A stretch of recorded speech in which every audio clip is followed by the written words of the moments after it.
Bonjour, salam alaikum, Anis Roman sur la chaîne Atenka 16. Comme promis, voici ma nouvelle vidéo en ce qui concerne la leçon des nombres complexes. Mais avant de débuter la leçon sur les nombres complexes, j'ai d'abord à cœur de vous faire un petit rappel concernant le tableau trigonométrique. C'est vraiment un tableau important qui va vous aider à bien assimiler certaines choses dans les nombres complexes. So, let's go. Donc, comme vous le voyez, le tableau trigonométrique, c'est un tableau qui est très simple. Vous voyez, c'est un tableau qui est très simple, qui se fait en 3 étapes. Facile comme une recette de grammaire. Voilà. Donc, d'abord, je vais faire le tableau. Donc, mon tableau, je pense, c'est 5 lignes. 1, 2, 3, 4. Et 5e ligne. Donc, la première ligne, c'est alpha. Après, d'abord le sinus, non le cosinus, le sinus. Après, le cosinus alpha, la tangente alpha et la cotangente alpha. Voilà. Donc, on a l'angle 0 en degrés, bien sûr. Et puis, voilà. L'équivalent en radian, c'est toujours 0. Donc, après, on a 30 degrés qui est égal à pi sur 6 radians. Après, on a 45 degrés qui est égal à pi sur 4 radians. Donc RD si vous voulez, voilà.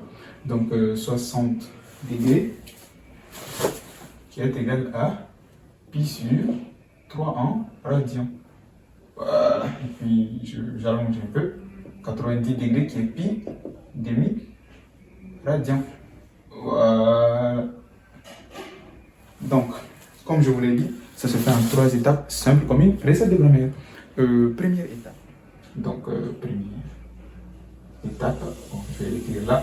J'espère que vous allez voir. Donc, la première étape consiste à remplir le tableau trigonométrique. Donc, en comptant de 0 à 4, puis de 4 à 0, on va seulement remplir les lignes de cosinus et de sinus. C'est-à-dire, donc je mets 0 là, 1, 2, 3 et 4. Donc, j'ai rempli dans ce sens. Le sens inverse, c'est celui du cosinus. 0, 1, 2, 3, 4. Donc, on n'a pas besoin de remplir les tangentes et cotangentes, on les utilisera à la fin. Donc, maintenant, la deuxième étape. Donc, maintenant, la deuxième étape consiste à appliquer la racine sur tout ce que l'on vient de faire. On a 0, racine de 1, ça fait 1, racine de 2, donc ça fait racine de 2. On ne va pas écrire les nombres virgules, on va garder les racines quand il s'agit de la virgule. Donc on a racine de 3, et puis racine de 4, ça fait 2. Donc là, j'ai juste à recopier la même chose. On a 0, 1, racine de 2, racine de 3, et 2. Donc maintenant, la troisième étape, la troisième et dernière étape. Troisième étape. Donc la troisième étape, elle consiste à en fait diviser le tout par 2. Aussi simple que ça, comme je vous l'avais dit. Donc 4 et 5. Donc alpha, sinus alpha, cos alpha, tangente alpha, cotangente alpha. Et c'est là qu'on va remplir les tangentes et cotangentes, etc. Donc 30 degrés. Voilà. Donc je vais prendre les pi sur tant, 45 degrés, 60 degrés et 90 degrés. Voilà. Donc maintenant, on était au niveau de la deuxième étape. Donc la troisième étape consiste à appliquer la division par 2. Donc ça va me faire 1 demi. Ici, ça va me faire racine de 2 sur 2. Ici, racine de 3 sur 2. Et 2 sur 2, ça me fait 1. Donc si je veux, je n'ai juste qu'à recopier la même chose, mais dans le sens inverse, vous vous rappelez. Donc 1 demi, racine de 2 sur 2, racine de 3 sur 2 et 1. Donc, pour remplir les tangentes et cotangentes, c'est juste les formules élémentaires, c'est-à-dire tangente alpha égale à sinus alpha sur cosinus alpha et cotangente. Donc, vous voyez, on a juste sinus sur cosinus. 1 sur 0 sur 1, excusez-moi, ça fait 0.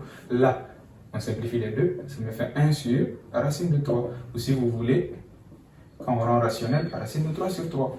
Donc là, ça va me donner 1, en simplifiant les deux racines de 3.